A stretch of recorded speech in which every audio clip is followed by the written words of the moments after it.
हम एक छोटी सी फॉक्स को देख रहे थे जो कि एक चट्टान के किनारे पर लटकी हुई थी और वहां से गिरने वाली थी। जिसके बाद हमें एक छोटा बच्चा दिखाया जा रहा था जो कि फॉक्स को इस मुसीबत में देखकर उसकी हेल्प करने के लिए आगे बढ़ता है और उसे बचा भी लेता है। लेकिन उसे बचाते बचाते एक्सीडेंटली वो बच्चा खुद पहाड़ी से लटक गया था। यहाँ फॉक्स भी उसे बचाने की कोशिश कर रही थी लेकिन वो इस काम में कामयाब ना हो पाई थी और उसके हाथों ने सिर्फ बच्चे के हाथों को जख्मी ही किया था। जिसके बाद हम देखते हैं कि अब वो बच्चा पहाड़ी से नीचे गिर चुका था और वो फॉक्स उस बच्चे की हेल्प करने के लिए फौरन पहाड़ी के नीचे जाती है। लेकिन जब वो कोई रिस्पॉन्स नहीं करता तो अब फॉक्स दुखी हो चुकी थी और उसका आंसू अब बच्चे के जख्मी हाथ पर गिरता है और यहीं से मूवी का सीन कट होकर हमें 500 साल बाद का सीन दिखाया जाता है जहाँ हम बहुत से फॉक्स की सोल्स को इंसानी शक्लों में देख रहे थे। यानी ऐसा कह सकते हैं कि ह्यूमन की बॉडी के अंदर फॉक्स की सोल्स थी। वो सारी यंग फॉक्स की सोल्स एक खास जगह पर इकट्ठे होती हैं जिसका मकसद उनको इमोर्टैलिटी देना था। यानी वो अपने आप को ऐसा बनाना चाहते थे कि कभी भी मौत उन तक ना आए,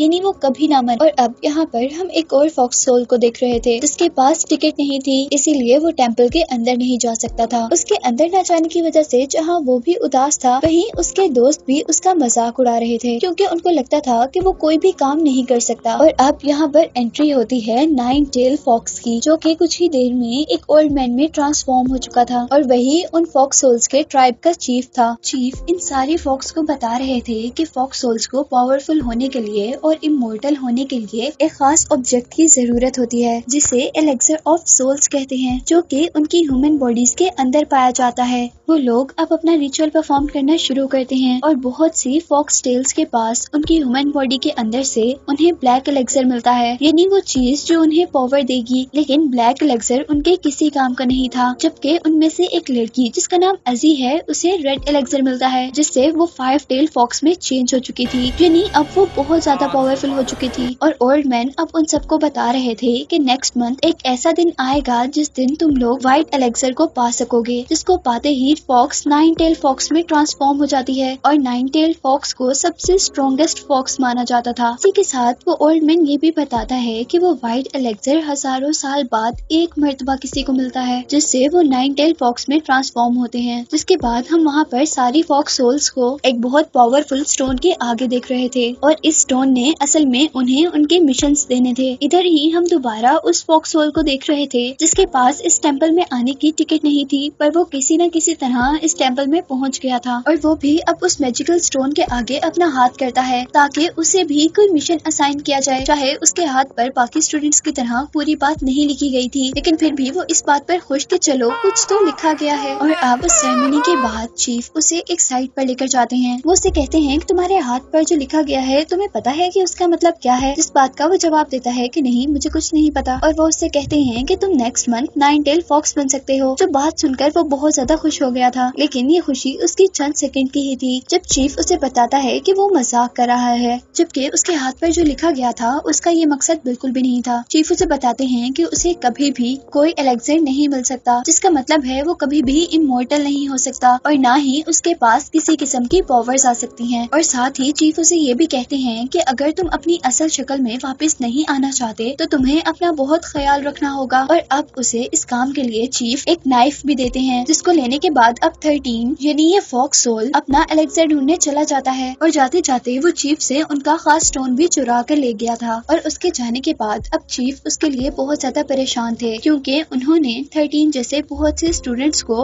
अपना एलेक्सर ढूंढते हुए मरते देखा था और वो अपने एक आदमी को 13 का ख्याल रखने के लिए उसका पीछा करने को कहते हैं क्योंकि वो इतना ज्यादा पावरफुल नहीं था कि वो अपना एलेक्सर खुद ढूंढ सके। जिसके बाद हमें दोबारा 13 को एक होटल पर दिखाया जा रहा था। वो यहाँ एक गांव में था जहाँ पर एक आदमी जिसका नाम जीजिन है वो एक आदमी को ढूंढते हुए नजर आता है। वो सब लोगों को उस आदमी का स्केच दिखाकर उसके बारे में पता कर रहा था और ऐसा ही करते करते जीजिन 13 के पास पहुँचता है, लेकिन 13 क्योंकि खाना खा रहा था इसलिए उसने उस आदमी को पूरी तरह इग्नोर कर दिया था। और जैसे ही वो आदमी 13 से दूर जाता है तो वो मैजिकल स्टोन जो वो चीफ से चुरा कर लाया था वो 13 को बताता है कि उसका एलेक्सर यही कहीं करीब ही है और 13 अब अपना खाना छोड़कर उसकी तलाश शुरू कर देता है। अब वो एक प्रीस्ट के पास पहुंचता है। वो ओल्ड प्रीस्ट लोगों का इलाज कर रहा था और इस काम के लिए वो अपनी पेंटिंग्स के अंदर डीमंस को कैच करता था और उनका ब्लड निकाल कर वो लोगों को ठीक किया करता था, जिस तरह अभी उसने एक बच्चे को ठीक किया था। और यहाँ ये देखते हुए 13 को दोबारा जाइचिन मिलता है, जो कि पहले भी उसे होटल में मिल चुका था। 13 जैसे ही पीछे मुंह करता है तो जाइचिन के डोंकी से डर जाता है, जिसकी वजह से उसे अब गुस्सा आ गया था, इसीलिए उसने डोंकी को अपना पाँव मारा था। लेकिन इस काम से डोंकी को भी गुस्सा आ गया था। वो पीछे से जाकर 13 पर अटैक करता है और उसे हवा में उड़ाते हुए अपने ऊपर बिठाकर वो उसे वहाँ से लेकर चलता है, क्योंकि डोंकी अब 13 को सबक सिखाना चाहता था और उनकी इस लड़ाई के अंदर पूरा गाँव जैसे तबाह हो रहा था। जाइचिन अपने डोंकी का पीछा कर उसे रोकने की कोशिश कर रहा था और यहाँ हमें दिखाया जाता है कि वो ओल्ड प्रीस्ट चुपके से जाइचिन पर एक मैजिक करता है, जो मैजिक उसकी प्रोटेक्शन करेगा। जबकि जंगल के दरमियान में अब हम 13 को देख रहे थे, जहाँ डोंकी ने 13 को वहाँ पर गिरा दिया था और खुद वहाँ से भाग गया था। अब उतने में यहाँ पर जाइचिन आता है। वो 13 से रिक्वेस्ट करता है कि वो उसे उसका डोंकी वापस कर दे, लेकिन 13 के पास तो असल में डोंकी था ही नहीं, इसीलिए वो जाइचिन से बचकर वहाँ से भाग जाता है और अब जाइचिन भी उसका पीछा कर रहा था। अब बहुत देर भागने के बाद वो जंगल के बिल्कुल दरमियान में आ चुके थे और दोनों ही बहुत ज्यादा थक चुके थे। वो लोग वहाँ पर बैठकर कुछ देर सांस लेते हैं और अपने पीछे देखते हैं, जहाँ पर उन्हें एक टेम्पल नजर आया था और यहाँ पर आकर अब उस मैजिकल स्टोन ने 13 को बताया था कि जाइचिन ही वो आदमी है जो उसे उसका एलेक्सर दिलवा सकता है। और साथ ही उसे ये भी पता चला था कि जाइचिन गवर्नमेंट जॉब के लिए एक एग्जाम देने वाला है, इसीलिए वो जाइचिन के साथ अब अच्छा बर्ताव करना शुरू कर देता है और उससे प्रॉमिस करता है कि वो सही सलामत उसे शहर ले जाएगा। जिसके बाद जाइचिन 13 को बता रहा था कि वो आदमी जो इस पेंटिंग में है, जिसको मैं तलाश कर रहा हूँ, वो असल में मेरा बड़ा भाई है और ये डोंकी भी मेरे बड़े भाई का ही है और असल में वो भी यही एग्जाम देने के लिए आए थे। इसके बाद हम रात में 13 को देखते हैं कि वो जाइचिन को मारने वाला था, लेकिन तभी वहाँ पर वो आदमी आता है जिस आदमी को फॉक्स सोल्स के चीफ ने 13 का ध्यान रखने का काम दिया था। वो आदमी उसे जाइचिन को मारने से मना करता है। वो कहता है कि उसको मारने से अच्छा तुम उसे एक ऐसी जगह पर ले जाओ जहाँ पर उसे कोई उम्मीद ना हो बचने की और वो बहुत ज्यादा डर जाए। और अब नेक्स्ट डे हम उस जगह पर एक डंकी को देख रहे थे, जहाँ पर 13 और जाइचिन ने स्टे किया था। असल में वो भी डंकी नहीं था, वो तो असल में 13 का गार्ड था। लेकिन उसे देखते ही जाइचिन बहुत ज्यादा खुश हो चुका था और इस डंकी के मिलने के बाद वो दोनों मिलकर शहर के लिए सफर शुरू करते हैं और अनएक्सपेक्टेडली वो दोनों बहुत अच्छे दोस्त बन चुके थे। फिर काफी सफर तय करने के बाद वो एक ऐसी जगह में पहुँचते हैं जहाँ पर बहुत से स्कॉलर्स उस जॉब की तैयारी कर रहे थे, जिस जॉब की तैयारी जाइचिन भी कर रहा था। इस एकेडमी में पहुंचकर वो लोग एक रात वहीं रहने का डिसाइड करते हैं और रात में जाइचिन को यहाँ पर एक फ्रॉग दिखता है जो कि हर जंप पर जमीन पर गोल्ड छोड़ रहा था। उसे देखते ही 13 को अब लालच आ गई थी और वो उसका तब तक पीछा करता है जब तक वो फ्रॉग उसे इस एकेडमी के ओनर तक नहीं ले आता। उस एकेडमी का ओनर एक पूल के पास बैठा हुआ था और अचानक उस मॉन्ड में से फ्रॉग की टंग निकलकर 13 पर अटैक कर देती है और उसे अपने साथ पानी में खींच लेती है। जबकि यहाँ पर हम जाइचिन को भी देख रहे थे, जिसका सामना अब एक बहुत बड़े फ्रॉग से हुआ था। वो उससे किसी न किसी तरह बचने की कोशिश कर रहा था कि तभी यहाँ पर उसकी हेल्प करने के लिए 13 भी आ जाता है और किसी न किसी तरह वो जैसे ही फ्रॉग की टंग से बचते हैं तो फ्रॉग अब उनके ऊपर अपनी फूंक से अटैक करता है, जिसकी वजह से वो लोग तूफान की तरह उड़ते हुए दूर जाकर गिरे थे। वो लोग उस फ्रॉग से छुपते छुपते एक जगह पर आ जाते हैं, लेकिन वो ज्यादा देर फ्रॉग से ना बच पाए थे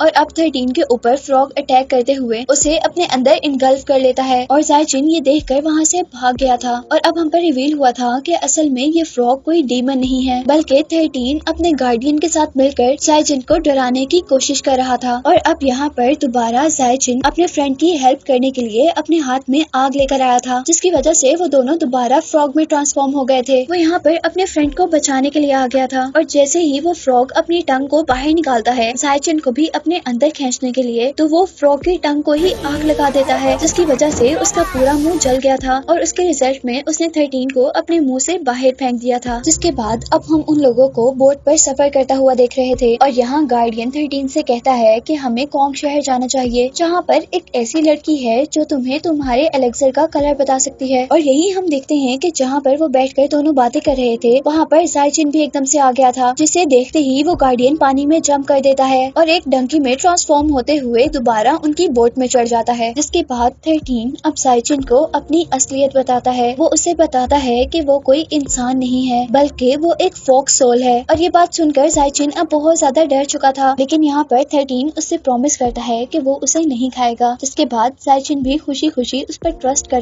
बाहर निकलता है और उसके सारे जख्मों पर मेडिसिन लगाता है। और अब हम उन लोगों को बातें करते हुए देख रहे थे जहाँ पर जाइचिन 13 को बता रहा था कि वो हमेशा से डाउरिन नाम के एक शख्स को मिलना चाहता है जो कि उसका रोल मॉडल है। और इन बातों के दरमियान हम आखिरकार उन दोनों को उनके डेस्टिनेशन यानी कॉन्ग सिटी में देख रहे थे। और यहाँ वो लोग एक ऐसी जगह पर जाते हैं जहाँ पर बहुत ही प्यारी प्यारी लड़की उनका वेलकम करती हैं। और यहाँ इस जगह के अंदर 13 को अपना गार्डियन एक औरत की शक्ल में नजर आया था। और वो लोग जाइचिन को यहाँ पर इसलिए लेकर आए थे क्योंकि जाइचिन से 13 को अपना एलेक्सर मिलना था, यानी वो चीज मिलनी थी जिससे वो बहुत पावरफुल फॉक्स बन सकता था। और जैसा मैंने पहले बताया था कि एलेक्सर्स के कुछ कलर्स होते हैं जिनके अकॉर्डिंग ही उन्हें पावर दी जाती है। तो ये लड़की असल में जाइचिन को देखकर 13 को उसके एलेक्सर का कलर ही बताने वाली थी। यहाँ दो लोग आकर जाइचिन को ये कहकर यहाँ से ले जाते हैं कोई आपका इंतजार कर रहा है। और अब जाइचिन पहुँचता है उसी लड़की के पास जिसका मैं पहले जिक्र कर रही थी। उसका नाम यांगलिन था और वो बहुत ही खूबसूरत थी। वो जाइचिन को अपनी तरफ अट्रैक्ट करने की कोशिश करती है, लेकिन जाइचिन उसके करीब जाना नहीं चाहता था क्योंकि इस तरह करने से वो जाइचिन के करीब जाकर एलेक्सर का कलर मालूम करना चाहती थी। लेकिन जैसे ही वो उसके पास जाती है तो कोई मैजिकल पावर उसे वहाँ से बहुत दूर धकेल देती है। और ये असल में वही पावर थी जो कि प्रीस्ट के मैजिक से जाइचिन के ऊपर आई थी। यहाँ जाइचिन को फील होता है कि वो यांगलिन से प्यार करने लगा है, इसीलिए वो उसे शादी के लिए प्रपोज कर देता है। लेकिन यांगलिन उसकी बातों में बिल्कुल भी इंटरेस्टेड नहीं थी, बल्कि वो उसकी बॉडी को ऐसे देख रही थी जैसे वो उसकी बॉडी को स्कैन कर रही हो। पर क्योंकि जाइचिन के ऊपर प्रीस्ट ने एक मैजिक किया हुआ था, इसीलिए वो उसकी बॉडी से कुछ भी नहीं देख पाई थी। और जब यहाँ पर जाइचिन सो जाता है तो वो 13 के पास जाती है और उसे बताती है कि उसे जाइचिन की बॉडी पर कुछ भी नजर नहीं आया, इसीलिए वो उन्हें उनके एलेक्सर का कलर नहीं बता सकती। और नेक्स्ट सीन में अब हम यांगलिन को तड़पता हुआ देख रहे थे और इस बारे में हमें पता चला था कि असल में यांगलिन की सोल एक फ्लावर के अंदर है और ये फ्लावर उसके गार्डियन के पास है और वो उसकी सोल को अपने अकॉर्डिंग कैप्चर करता है। इसके बाद सीन कट होता है और हमें दिखाया जाता है कि जाइचिन वहाँ पर पहुँच गया था जहाँ पर उसे एग्जाम देना था। वो यहाँ पर भी सब लोगों से अपने भाई के बारे में पूछ रहा था, लेकिन कोई भी उसको नहीं पहचान पाता। वो खुद को एग्जाम के लिए रेडी करता है और अब बाकी कैंडिडेट्स के साथ साथ उसका भी एग्जाम शुरू हो गया था। उनका पेपर बहुत लंबा था जो कि आधी रात तक चल रहा था। और यहाँ अब एक कैंडिडेट को फील होता है कि उसने यहाँ पर एक घोस्ट देखा है। वो सबको इस बारे में बताता, लेकिन कोई भी उसकी बात पर यकीन नहीं करता। और क्योंकि उसकी बातों से सब लोग डिस्ट्रैक्ट हो रहे थे, इसीलिए उस आदमी को तो बाहर निकाल दिया जाता है।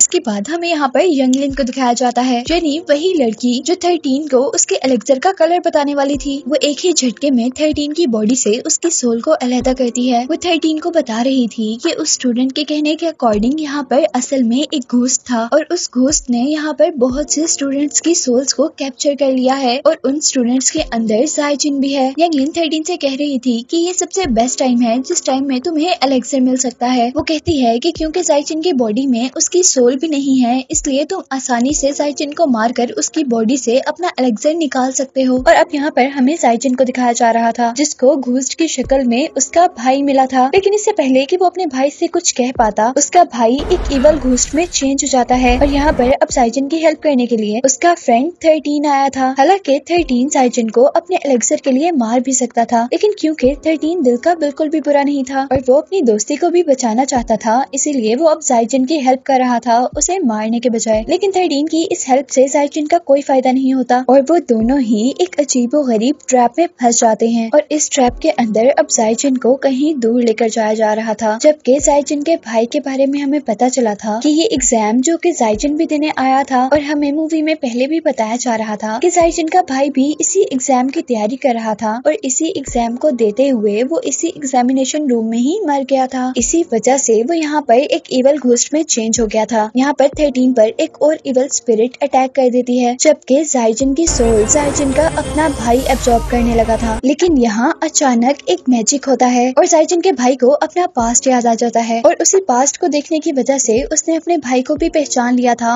और वो अब उसे छोड़ चुका था। जिसके बाद अब हम देखते हैं कि 13 और जाइचिन की सोल्स उनकी बॉडी में वापस आ चुकी थी। और यहाँ पर जाइचिन 13 से कहता है कि अब तुमने मुझसे झूठ नहीं बोलना। वो पूछता है कि बताओ क्या तुम मेरे पीछे एलेक्सर एलेक्सर के लिए आए हो। और इसी के साथ जाइजिन कहता है कि अगर तुम इसलिए आए हो तो ठीक है, मैं तुम्हें अपनी जान कुर्बान कर कर एलेक्सर देने के लिए तैयार हूँ। लेकिन अब 13 को ये नहीं चाहिए था, बल्कि 13 यंगलिन को फ्री करना चाहता था। और यहाँ हम पर यंगलिन की असल सच्चाई रिवील होती है और हमें पता चला था कि वो एक लड़की बहुत ही खूबसूरत घोस्ट है और घोस्ट बनने से पहले वो लड़की एक ऑर्फन थी, यानी उसका इस दुनिया में कोई भी नहीं था। इसीलिए लोगों ने उसका बहुत गलत इस्तेमाल किया, जिसके नतीजे में उसने अपनी जिंदगी से तंग आकर अपने आप को ही खत्म कर लिया था। और मरने के बाद वो एक ऐसे घोस्ट में चेंज हो गई थी जो घोस्ट इंसानों का दिल खाया करते थे और अपनी ब्यूटी को प्रिजर्व करने के लिए यानी बरकरार रखने के लिए वो लोगों का ब्लड पिया करते थे। और अब यंगलिन की सच्चाई जानने के बाद जाइजिन 13 की हेल्प करने को मान जाता है, यानी अब वो यंगलिन को इन सब चीजों से फ्री करना चाहता था। इसीलिए वो यंगलिन के पास जाता है और उसे प्रपोज करता है। लेकिन यंगलिन यहाँ उसे अपनी वही सच्चाई बताती है जो सच्चाई उसके बारे में 13 ने जाइजिन को बताई थी। लेकिन जाइजिन अभी भी उससे शादी करना चाहता था और आखिरकार यंगलिन भी जाइजिन के साथ जाने पर तैयार हो जाती है और वो लोग भागकर एक ब्रिज तक आते हैं जहाँ पर 13 ऑलरेडी उनका इंतजार कर रहा था। लेकिन यंगलिन को यहाँ पर एक गलतफहमी हो गई थी और वो ये थी कि 13 अभी भी जाइजिन को मारना चाहता है, लेकिन ऐसा तो कुछ भी नहीं था। और अब वो जाइजिन को बचाने के लिए 13 पर अटैक कर देती है और यहाँ जाइजिन यंगलिन को 13 से बचाने की कोशिश करता है, जिसके साथ यहाँ पर एक और फॉक्स डीमन की एंट्री होती है, जिसने अपने साथी यानी 13 को बचाने के लिए यंगलिन पर अटैक कर दिया था।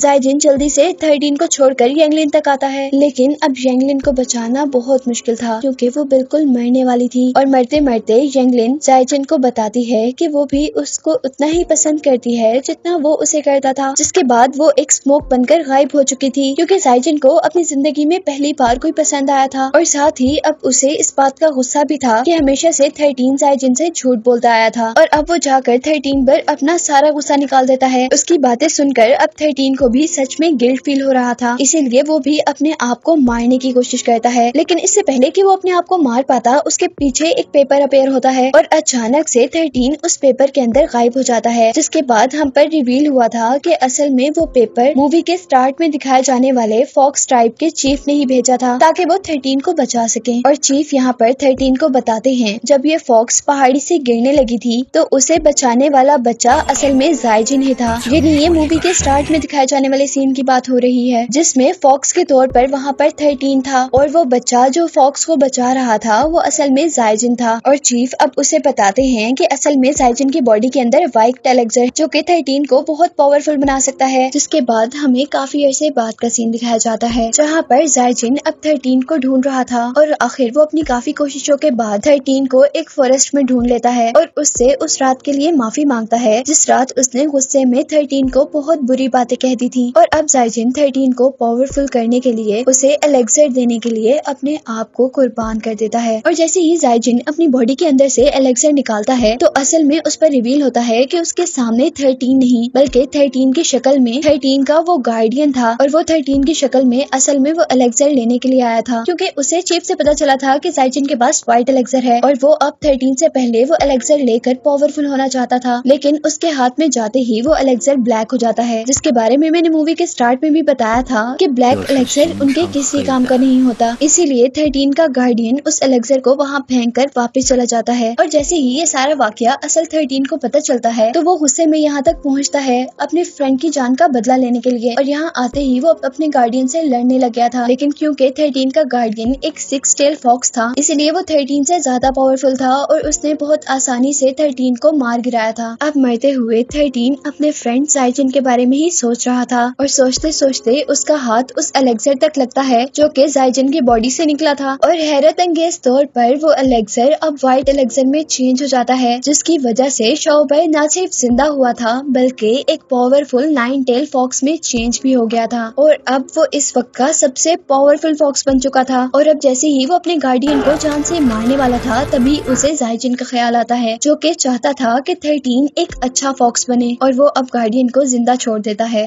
जिसके बाद यहीं से सीन कट होता है और हमें दोबारा जाइजिन को दिखाया जा रहा था, जहाँ थोड़ी कंफ्यूजन ये है कि जाइजिन तो पहले मर चुका था और वो वाकई में ही मर गया था, लेकिन उसके जिंदा होने के पीछे रीजन ये थी कि 13 ने अपनी सारी इमोर्टैलिटी जाइजिन को जिंदा करने में लगा दी थी और अपने आप को एक छोटे से फॉक्स में चेंज कर दिया था, जिसके बाद से जाइजिन और 13 की शक्ल में वो छोटा सा फॉक्स दोनों अब हमेशा मिलकर खुशी खुशी रह रहे थे। जबकि दूसरी तरफ अब हमें 13 के गार्डियन को दिखाया जा रहा था, जो कि एक पेपर में कैद हो गया था और हम पर रिवील हुआ था कि असल में एग्जामिनेशन हॉल में जो बहुत से स्टूडेंट्स की मौत हुई थी वो इसी फॉक्स डीमन की वजह से हुई थी, क्योंकि वो व्हाइट एलेक्सर लेना चाहता था, लेकिन क्योंकि उसकी सोल बुरी थी इसीलिए उसे कभी भी व्हाइट एलेक्सर नहीं मिल सकता था। जिसके बाद इस मूवी का कंक्लूजन ये निकला था कि बुराई की हमेशा हार होती है और अच्छे लोग 13 और जाइजिन की तरह हमेशा खुश रहते हैं, जिसके साथ ये मूवी एंड हो जाती है।